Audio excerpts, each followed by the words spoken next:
my god. It's না হায় হায় দুজনে husband wife. ও আমাকে ভালোবাসবে, আমি ওকে ভালোবাসি। এত এই যে কোনো লাগালাগি হবে না।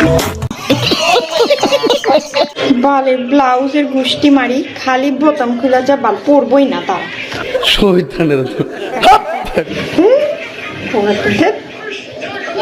বাল পরে বাল পরবই না, খুলেও না ল্যাট। আপনি শাড়ি পরেন, ব্লাউজ পরেন, বেশ ভালো কথা, তাই বলে তা ভিডিও করে সোশ্যাল মিডিয়ায় আপলোডও করে দেওয়া লাগবে? বুঝি সবই বুঝি, এগুলো হলো সব ভাইরালের ধান্দা।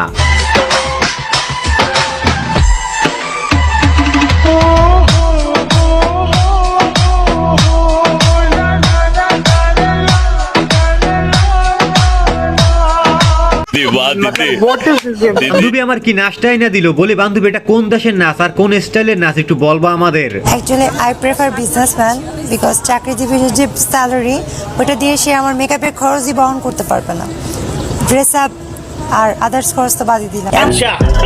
চাকরিজীবী ছেলেকে বান্ধবী বিয়ে করবে না, কারণ চাকরিজীবী ছেলে তার মেকআপের খরচই পূরণ করতে পারবে না। বলি বান্ধবী এত মেকআপ তুমি কোথায় মাখো, সারা শরীরে নাকি?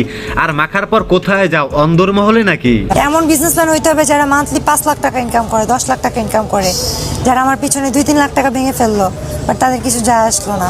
আপনার মধ্যে কি যোগ্যতা আছে যে আপনাকে বিজনেসম্যান বিয়ে করবে? এটা একটা সুন্দর প্রশ্ন, আপনার আসলে খুব টেকনিক্যাল প্রশ্ন। আমারও তো একই প্রশ্ন, বান্ধবী তোমার মধ্যে কি এমন যোগ্যতা আছে যে যেই ছেলে মাসে 5 থেকে 10 লাখ টাকা ইনকাম করবে সে তোমাকে বিয়ে করবে? সে তোমার মতো খাওয়া মাল বিয়ে করতে যাবে কেন? সে তো তোমার থেকেও ভালো জিনিস বিয়ে করতে পারে। আমি সুন্দরী, আমি স্টাবলিশ, আমার ফ্যামিলি ব্যাকগ্রাউন্ড ভালো, তো সেক্ষেত্রে আমি প্রেফার করতেই পারি যে আমি একটা বিজনেসম্যানকে বিয়ে করতে চাই বা একটা বিজনেসম্যানকে আমি লাইফ পার্টনার হিসেবে চাই।